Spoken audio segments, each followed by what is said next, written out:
ಇನ್ನು ಚನ್ನಪಟ್ಟಣ ಸೋಲಿನ ಬಳಿಕ ಎಚ್.ಡಿ. ಕುಮಾರಸ್ವಾಮಿ ಮಾತನಾಡಿದ್ದಾರೆ. ಸಾಕಷ್ಟು ಪ್ರಯತ್ನ, ಸಾಕಷ್ಟು ಪ್ರಚಾರ ಎಲ್ಲವೂ ಕೂಡ ಎಫರ್ಟ್ ಹಾಕಿದ್ರೂ ಕೂಡ ಫಲಿತಾಂಶ ಅನ್ಕೊಂಡ ಹಾಗೆ ಬರಲಿಲ್ಲ. ನಾವು ಒಪ್ಕೊಳ್ಳೇಬೇಕು. ಚನ್ನಪಟ್ಟಣ ಫಲಿತಾಂಶದ ಬಗ್ಗೆ ಎಚ್.ಡಿ.ಕೆ ಫಸ್ಟ್ ರಿಯಾಕ್ಷನ್.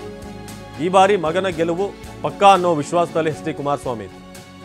ಆದರೆ ಈ ಬಾರಿ ಕೂಡ ಜನ ಕೈ ಹಿಡಿಲಿಲ್ಲ. ಚನ್ನಪಟ್ಟಣ ಫಲಿತಾಂಶದ ಬಗ್ಗೆ ಎಚ್.ಡಿ.ಕೆ ಸೋಲಿನ ಬಳಿಕ ಫಸ್ಟ್ ರಿಯಾಕ್ಷನ್ ಅನ್ನು ಕೊಟ್ಟಿದ್ದಾರೆ.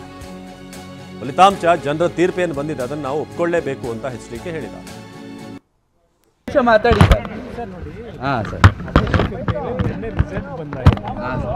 ಈಗ ಏನು ಚರ್ಚೆ ಮಾಡೋದು ಅದಕ್ಕೆ ಅರ್ಥ ಇಲ್ಲ. ಅಕ್ಸೆಪ್ಟ್ ಮಾಡ್ಕೋಬೇಕು. ಜನ ತೀರ್ಮಾನ ಕೊಟ್ಟಿದ್ದಾರೆ.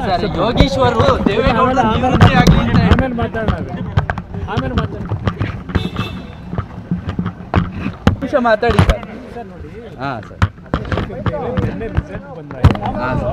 ಈಗ ಏನು ಚರ್ಚೆ ಮಾಡೋದು ಅದಕ್ಕೆ ಅರ್ಥ ಇಲ್ಲ.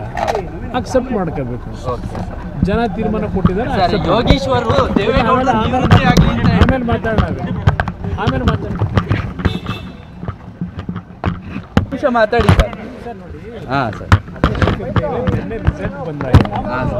ಈಗ ಏನು ಚರ್ಚೆ ಮಾಡೋದು ಅದಕ್ಕೆ ಅರ್ಥ ಇಲ್ಲ. ಅಕ್ಸೆಪ್ಟ್ ಮಾಡ್ಕೋಬೇಕು. ಜನ ತೀರ್ಮಾನ ಕೊಟ್ಟಿದ್ದಾರೆ. ಇದು ಎಚ್.ಡಿ. ಕುಮಾರಸ್ವಾಮಿ ಅವರ ಮೊದಲ ರಿಯಾಕ್ಷನ್. ಚನ್ನಪಟ್ಟಣ ಫಲಿತಾಂಶದ ಬಗ್ಗೆ ಜನ ತೀರ್ಪು ಕೊಟ್ಟಿದ್ದಾರೆ. ಅದರ ಬಗ್ಗೆ ತುಂಬ ಚರ್ಚೆ ಮಾಡುವಂಥ ಅಗತ್ಯ ಈಗಿಲ್ಲ.